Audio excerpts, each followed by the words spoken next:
Hey guys, it's Morgan, and today I'm going to be talking about how to shop for an aspiring comic artist. This video can be used for shopping for a child, or a sibling, a friend, or even yourself if you're just starting out. I decided to make this video because I know that the holiday season is coming around, which means that a lot of people are going to be putting on their Christmas list, I want comic book art stuff. And I know for a parent, that is going to be a big old question mark for them. Because it may seem simple, but I guarantee you when you walk into Michael's and move to the art aisle, you are going to have a heck of a time trying to figure out what to get. So here's kind of like a beginner survival guide to buying comic book art stuff. I don't know the words I should say. Supplies? I don't know. I'll just tell you what I get. Okay? Okay. So the number one first thing you gotta do is look up where your nearest Michael's, Hobby Lobby, or any, like art specific store is around you. Because I don't recommend going to a Walmart or H-E-B if you or your child are really wanting to get into comic book art specifically. The reason for that is because they're good for just getting like a SKETCHPAD, but usually the supplies are overpriced and they're not the highest quality like you would find at a Michael's or Hobby Lobby.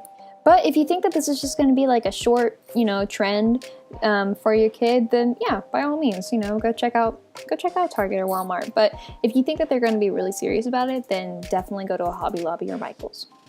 So this is kind of what an average art aisle at a Michael's looks like. It's very overwhelming for even the seasoned artist.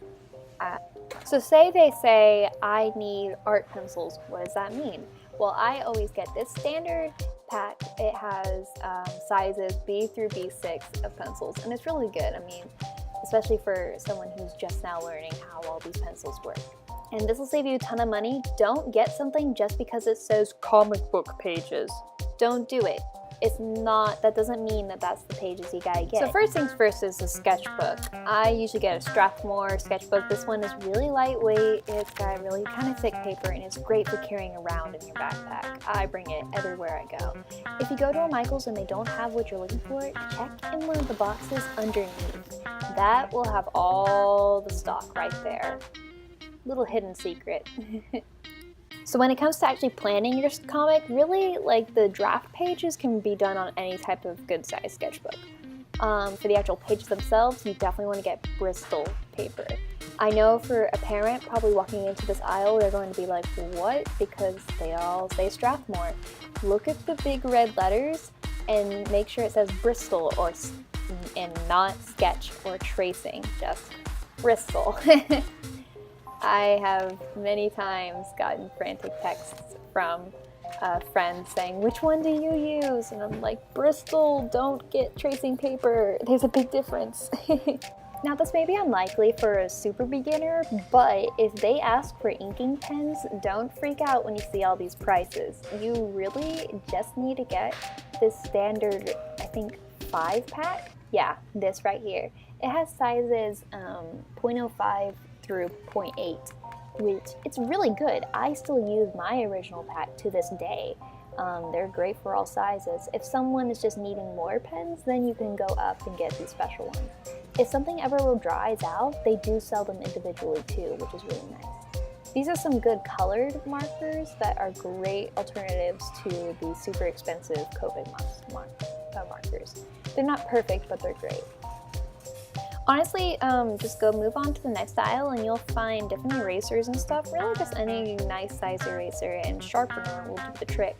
There's not like a specific kind. And also any type of ruler, even this teeny tiny one, can do the lines and everything for your comic. And if you want to go the extra mile, you can always get them a portfolio that matches the same size as the Bristol paper that you're buying them. They are very handy and I use mine for everything. I actually have them in different genres because I always jump around on what I want to draw. They're really good because they really protect the art, because you don't want them just falling around because then they'll get destroyed. This is probably number one on most beginners' lists, and that is how to draw comic books. I highly recommend Mark Crilly's guide to drawing anime and manga. Honestly, drawing, there's really not much of a difference between manga and comic book art, in my opinion, because my style is a mix of the two. That's just how I learned. So honestly, Mark Curley, he's an amazing YouTuber, and he made all these tutorials and stuff, so his book is great. And of course, you want to get something from the legend Stan Lee. I wish I had that book growing up, because man, that'd be amazing. So here's a quick recap. So there is the standard green Strathmore sketchbook that is great for on-the-go artists. I bring it every day and pull it out in every class, or anytime I go to Starbucks. It is my go-to jot down something. For just doing draft pages, I highly recommend just honestly any type of standard sketchbook that's a good size, because you want enough room to make changes and stuff. Then I say for the actual final draft, Bristol paper. I don't recommend buying something that says, oh, this is manga paper, or oh, this is comic book paper, because they are just going off of the name, okay? They're just trying to take your money. Just go with Bristol paper, because it's not the cheapest paper, but I mean, it's the cheapest of the inking paper. So definitely just get Bristol paper. Inking, get the standard 0.05 through 0.8 pack. That one's really nice. I still use it to this day. For pencils, get the B through B6 set. And honestly, any type of eraser is fine, any type of sharpener is fine. And then the how to draw books, that's pretty self-explanatory. It really is just like what type of art you or your child wants to get into. If they're more on the manga or anime side, or they're more the superhero side, or both. I mean, I'm both, so yeah, that's how I explain my style.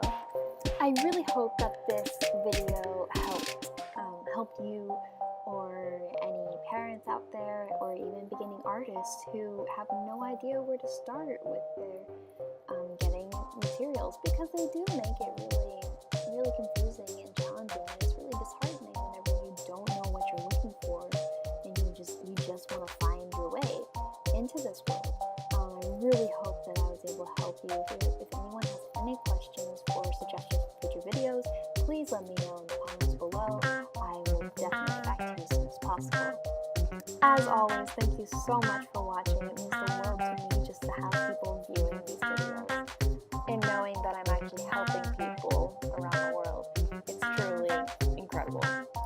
So yeah, I wish you all the luck on getting the materials for the holidays. I'll see you next time. Bye bye.